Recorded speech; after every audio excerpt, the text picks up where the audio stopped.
নমস্কার, ETV news বাংলায় আপনাদের স্বাগত। আনকাট সেগমেন্ট নিয়ে আপনাদের সঙ্গে আমি দেবপ্রিয়।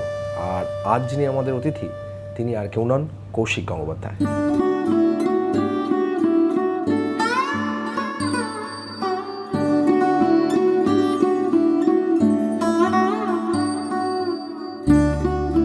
সবাই বলছে বিসর্জনে নাকি তোমার বক্স অফিসে নতুন করে বোধন হয়েছে। জানি না, আউট অফ দ্য বক্স বলতে হবে আমার ছবিগুলোকে, কিন্তু এবার বক্স অফিস বলছে। এটা নিশ্চয়ই আগেও হয়েছে, খুব বেশি হয়নি। শব্দর সময় হয়েছে, আরেকটি প্রেমের গল্প, এরকম সময় এইরকম দুম করে বক্স অফিস হওয়া। কিন্তু এইটার যেন একটা দৃষ্টান্তমূলক। এটা আমার জীবনে বলতে গেলে প্রথম। বিসর্জন যেভাবে শুরু করেছে, মানুষ যেভাবে দেখতে শুরু করেছে, এটা ইটস ফ্যাসিনেটিং। এবং দেখলাম যে 17-18টা ছবি করার পর হলো, কাজে মানুষ চট করে ধৈর্য হারালে চলবে না আমার মনে হয়। আমার এখন আমি খুব ফ্রেশ, খুব নতুন মাইন্ডে খুব এনজয় করছি, খুব ভালো লাগছে। সমাদর তুমি সবসময় পেয়ে এসছো বিভিন্ন ছবির ক্ষেত্রে, কিন্তু যারা বলার কোট আনকট নিন্দুকেরা, তারা সবসময় এটাই বলে এসছে, যেটা তুমি বললে। দেখো, এমন অনেক ছবি প্রচণ্ড চলেছে যে ছবি সিনেমা হিসেবে সমাদৃত হওয়ার মতন নয়, কিন্তু বিরাট সাফল্য পেয়েছে। আবার পাশাপাশি ধরো আমার ছবি খুব পুরস্কৃত হয়েছে, চারিপাশে সুখ্যাতি হয়েছে সেই ছবি কিছু কিছু পুরস্কারও পেয়েছে। কিন্তু বক্স অফিসে গিয়ে বিরাট যারা রমরমা কিছু করেছে তা না। আমার ছবি একটা সবসময় একটা ভদ্র চলে, সেই ভদ্র বিক্রিটা হয়। গরমের দেশের মানুষ যেরকম অভ্যেসী হয়ে যায়, যেখানে আর কোনোদিনও বরফ পড়বে না, সেই রকম এই হঠাৎ তুষারপাত বিসর্জনে সেটা একটা খুব ইন্টারেস্টিং। এবং মানুষের, কারণ বলি না যে দর্শক আসতে চায় না, দর্শক ছবি দেখে না, এই কথাগুলো সময় ঠিক নয় আমার মনে হয়। তুষারপাতের কথা বলছিলে, তো অভিনন্দনে তুষারপাত বা যারা তোমার নিয়ে একটু মানে মানে এটা কি পাল্টে গেছে কদিনের মধ্যে আর কি? নিশ্চয়ই তোমাকে দেখতে হয়েছে। আমার ভরসা হচ্ছে রবীন্দ্রনাথ ঠাকুর, বুঝেছো? অত বড় মনীষী তো জন্মাননি আমাদের এখানে। জীবদ্দশায় যা গালি খেয়ে গেছেন রবীন্দ্রনাথ ঠাকুর, এই আমাদেরই সমাজ, আমাদেরই তার সমসাময়িক দুর্বল প্রতিপক্ষ বা তার সমসাময়িক সবল প্রতিপক্ষ, তারা প্রত্যেকেই নানান সময় এত তির্যক উক্তি করেছেন। তারা মরণকালে রিপেন্ট করে গেছেন, বলে গেছেন যে ভুল হয়েছিল, কিন্তু সেগুলো তো সহ্য করে নির্বিকার থাকতে হয়। আমার কাছে কিন্তু একটা খুব খুব বড় মানদণ্ড। আমরা কেউই রবীন্দ্রনাথ নই, আমরা খুব ক্ষুদ্র মানুষ, কিন্তু বৈরাগ্য বা নিরাসক্ত ভাব বা ক্ষমা, এগুলো তো বড় মানুষদের কাছ থেকে শিখতে হয়। আমার কারণ সেখান থেকে মনে হয় যদি কেউ তির্যক উক্তি করেন, তারা তির্যক উক্তি করছেন, আমি তো করছি না। আর যে কারণে দেখবেন ফেসবুকে আমি বিরাট খুব একটা অ্যাক্টিভ নই। আর ফেসবুকে দেখেছি মানুষ প্রচুর মনের কথা বলছে, নানান কথা বলছে। যারা সিনেমার সঙ্গে যুক্ত নাও, তারাও বিশাল সিনেমা নিয়ে তাত্ত্বিক কথাও বলে দেন, বলতেই পারেন। এই ফেসবুকটা যেন চাকরির মতো, বসে সবাই এগুলোই করতে থাকে, এও কথা উত্তর দেয়। তার আবার শত্রু শিবির আছে, তার আবার বন্ধু শিবির আছে, তাতে নাকি আবার লবি তৈরি হয়।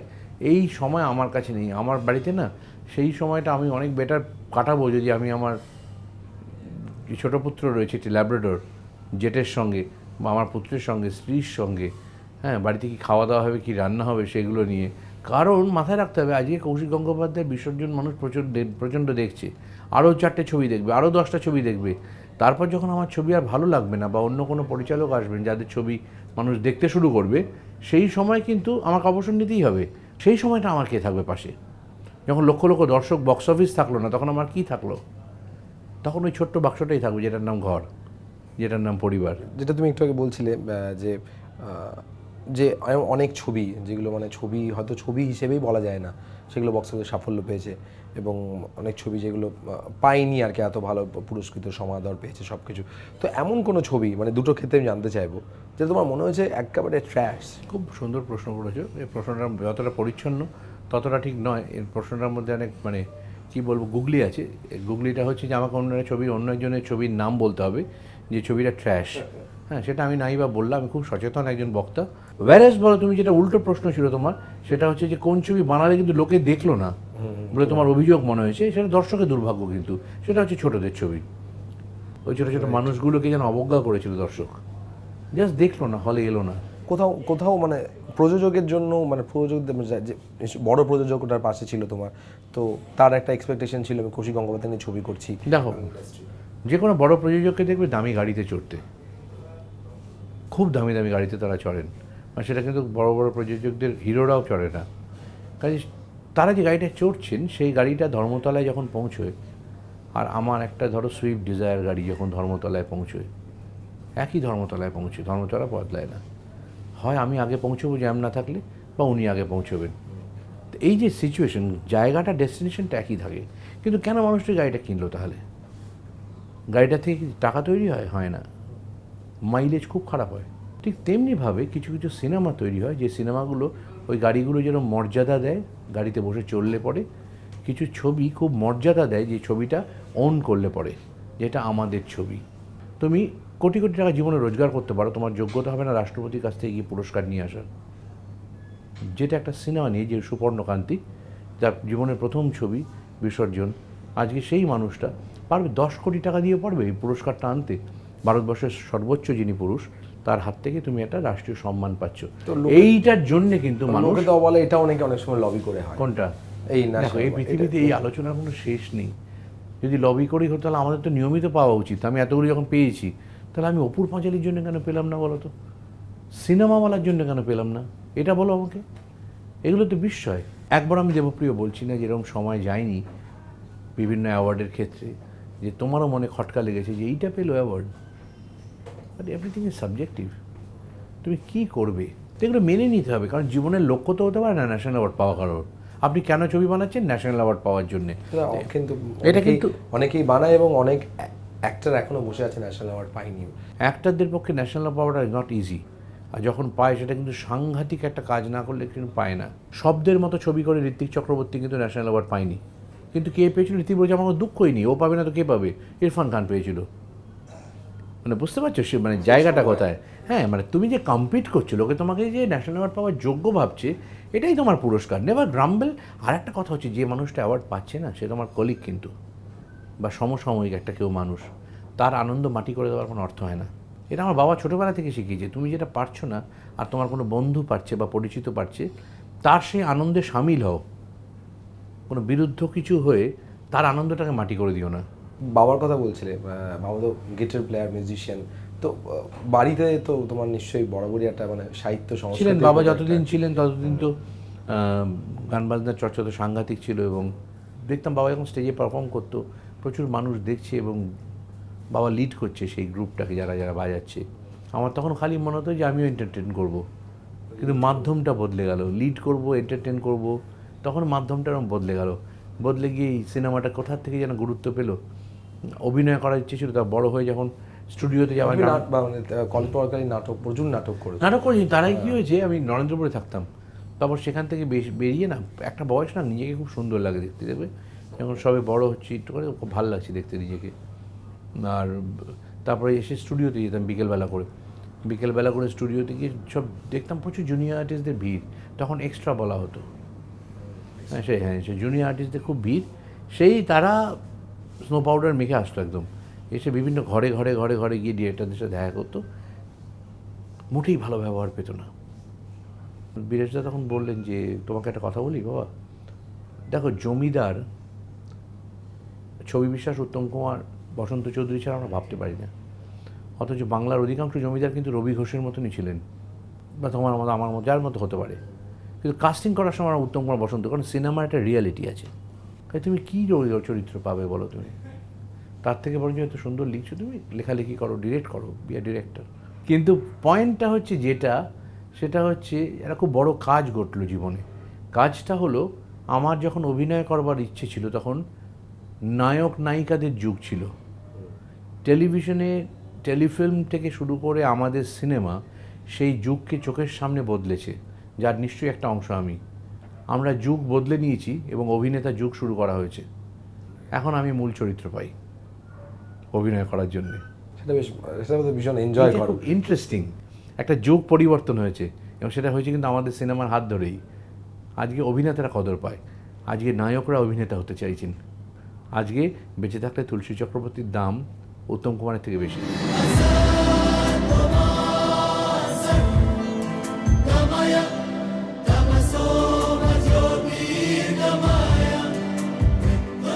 তুমি দেখবে ইংরেজি শব্দে আগে ডার্লিং কথা খুব ব্যবহার হতো, তারপর লাভ বলা হতো, এখন বেবি। সেটা কিন্তু একটা গভীর আদরকে একটা কড়া যৌনতার রূপ দিচ্ছে।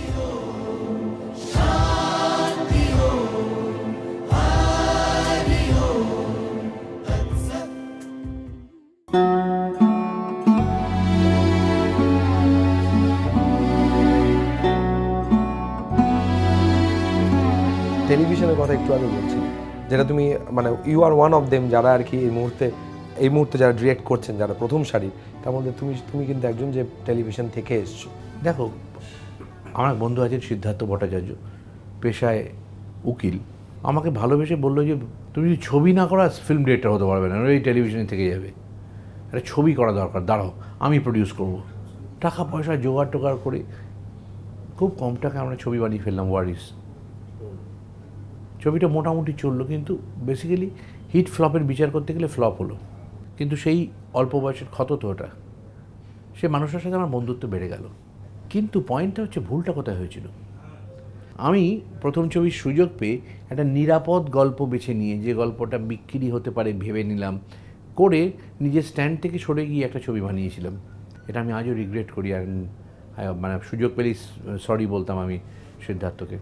নিজের জায়গায় দাঁড়িয়ে নিজের যা ইডিএম, নিজের যা ভাবনা, যেভাবে তুমি জীবনকে দেখছো, যেভাবে কথা বলতে চাইছো, ঠিক সেইভাবেই ছবি বানাও। কাজে সেইখানে আমাকে যদি কেউ বলে, যে বিসর্জন দিকে একজন আমাকে জিজ্ঞেস করছিলেন যে লাস্ট সিনটা কি একটু ছোটো হতো, হ্যাঁ আমি কী করে বলবো ছোটো হতো কি না। তো সেটাই বোধহয় তুমি চেয়েছি। সেটাই তো লক্ষ্য, সেটাই। মানে তুমি যদি একটা জায়গা না ছাড়ো, আমি অভিনেত্রীতে একটা কথা বলি যে দুঃখের সিনে ভাই প্রচুর কেঁদে ফেলো না, কিন্তু বেও করে।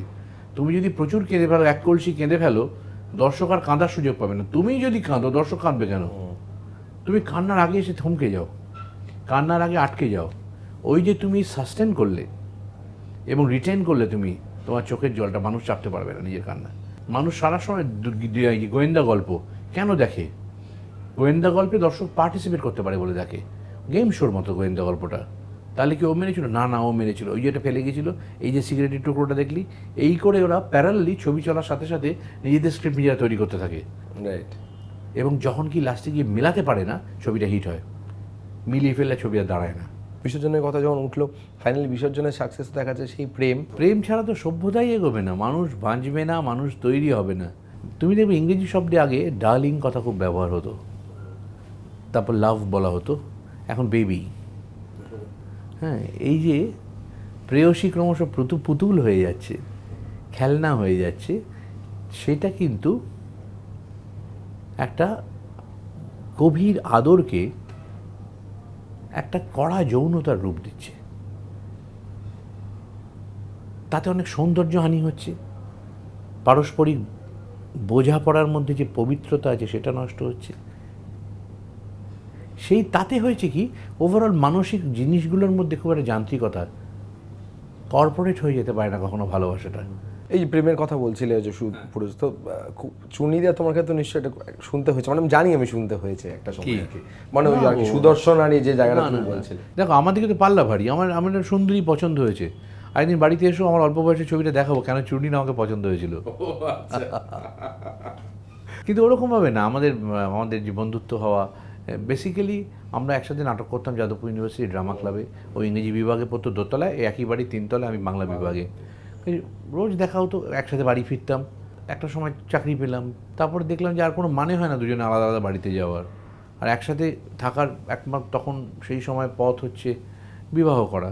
এবং এখন আমরা যতটা না স্বামী স্ত্রী, তার থেকে অনেক বেশি কিন্তু আমরা যাদবপুর ইউনিভার্সিটির দুই বন্ধু। তো এই যে বন্ধুর কথা বললে, মানে কোথাও মনে হয় যে দুই বন্ধু বলেই মানে যখন বিবাহিত জীবনে সমস্যা হয়েছে, যে দম্পতি দেখবে পাবলিকলি জড়াজড়ি করে ঘুরে বেড়াচ্ছেন, বুঝবে প্রচণ্ড অসম্ভব সমস্যা আছে।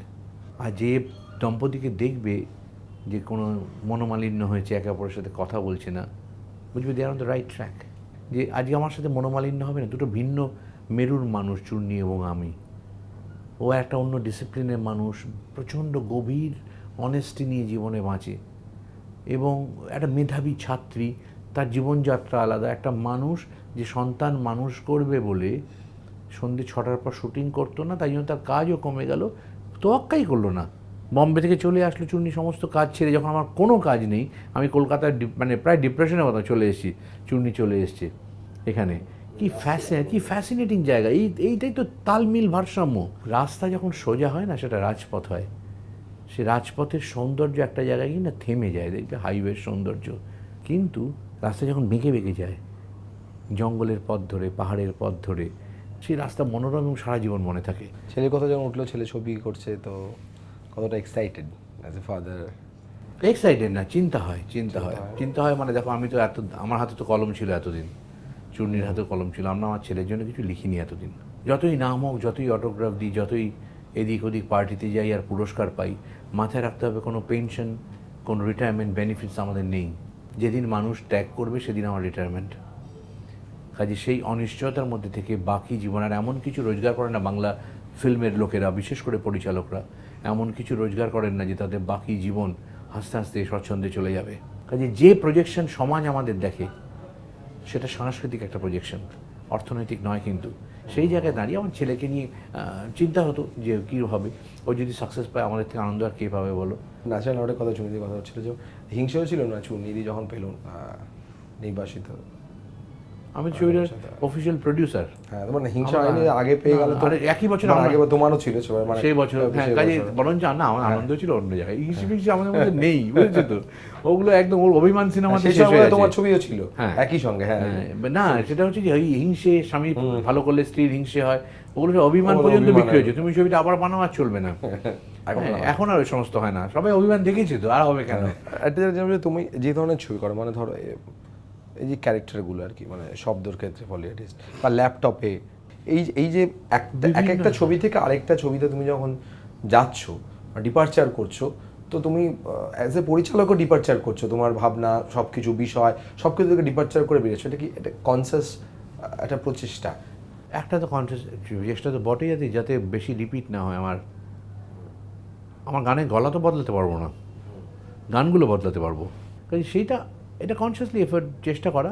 আর একটা হচ্ছে যে আমি অনেস্টলি বলছি, আমি খুব শ্রদ্ধাশীল মানুষের প্রতি, এবং আমি এটা আমার নরেন্দ্রপুর রামকৃষ্ণ বোসের মিশনের প্রতি ঋণ, যে এরম করে না তাকি এরম করে তাকানোটা, যে কারণে আমার ফুটপাথটা অনেক বেশি আগে চোখে পড়ে আকাশের থেকে।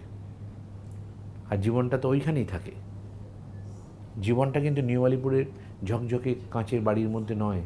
তুমি বলছিলে যে স্টাররা অভিনেতা, অবশ্যই প্রসেনজিৎ চট্টোপাধ্যায় এখন আরও বিশেষ মানে অভিনেতা হিসেবে নিজেকে আরও বেশি প্রতিষ্ঠিত করার চেষ্টা করছেন, নায়ক হিসেবে তিনি প্রতিষ্ঠিত করেই ফেলেছেন। তুমি কাজ করছো না কেন?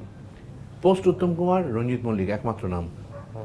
তারপরে দেব এবং জিতের আগে দীর্ঘ প্রায় 25-30 বছর ধরে ওই একটা মানুষ ইন্ডাস্ট্রিকে টানতে টানতে টানতে টানতে আর দূরে নিয়ে এসেছে, তার প্রেজেন্স দিয়ে, তার ক্যারিশমা দিয়ে। ঘটনাচক্রে আমি যখন বোমবাজার নিয়ে কাজ করব ভেবেছিলাম, সেই কাজটা কিছুতেই হচ্ছিল না। ছবিটার নাম হচ্ছে কেয়ার অফ স্যার। তার মধ্যে বোমবাজার 22শে শ্রাবণ হয়ে গেল, অটোগ্রাফ হয়ে গেল, জাতিস্বর হয়ে গেল। সৃজিত ইন্টারেস্টিং 3ভাবে প্রসেনজিৎ চট্টোপাধ্যায়কে এক্সপোজ করে ফেললো। আমি বোমবাজারকে পরিষ্কার বললাম, সৃজিত যেভাবে তোমাকে প্রজেক্ট করেছে অকল্পনীয় সুন্দর, এমনকি কাকাবাবু, এর থেকে ভালো কিছু যদি আমি ভাবতে না পারি আমি তোমার সাথে কাজ করবো না। যেমন ধূমকেতু শুটিংয়ের পর আমি দেবকে বলেছি যে ধূমকেতুর থেকে বেটার চরিত্র তোমার জন্য যদি লিখতে না পারি আমি তোমার সাথে আর কোনোদিন কাজ করবো না। একদম সময় শেষে দিয়ে চলে গেছে, তোমাকে কয়েকটা শব্দ বা লাইন বলবো, তার ভিতরে তুমি ওয়ান লাইনার বলতে পারো কি দুটো কথা বলতে পারো। আচ্ছা, ঠিক আছে।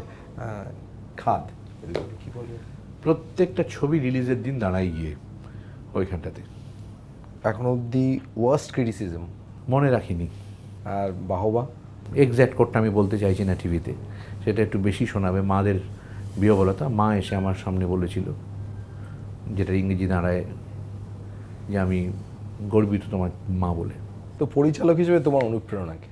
পরিচালক হিসেবে আমার অনুপ্রেরণা হচ্ছে রাইটার কৌশিক গাঙ্গুলি, আর রাইটার কৌশিক গাঙ্গুলির অনুপ্রেরণা হচ্ছে এক্স টিচার কৌশিক গাঙ্গুলি, এবং এক্স টিচার কৌশিক গাঙ্গুলির অনুপ্রেরণা হচ্ছে গৃহস্থ কৌশিক গাঙ্গুলি। আর এটা হচ্ছে বাবা।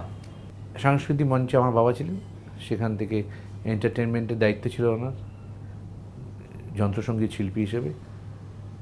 অন্য মাধ্যম দিয়ে আমি মানুষকে এখন এন্টারটেন করে চলেছি, সেই পরিবারের ব্যাটন নিয়ে চূর্ণি আমি এখন এন্টারটেন করছি। এরপরে উজান তার অভিনয় করতে আসছে, ও এন্টারটেন করবে, and the show must go on. National award যখন যখন আসবে আসুক। বক্স অফিস, বক্স অফিস হচ্ছে মানে বনলতা সেনের মতো, হুটহাট মাঝে মধ্যে কোথাও কোথাও দেখা হয়ে যাবে, ততবার জিজ্ঞেস করবো আমি এতদিন কোথায় ছিলেন। বিতর্ক চলতেই থাকবে, এনজয় করা উচিত। 3টে ছবি তোমার মনে হয় তোমার খুব কাছের? ডেফিনেটলি শব্দর কথা তো আমি বলবই, ছোটদের ছবি আর এই মুহূর্তে বিসর্জন। পরিচালক কৌশিক গঙ্গোপাধ্যায়, অভিনেতা কৌশিক গঙ্গোপাধ্যায়, এবং গল্পকার বা লেখক কৌশিক গঙ্গোপাধ্যায়, তোমার প্রেফারেন্স? প্রথমে পরিচালক, তার হাতে অনেক ক্ষমতা।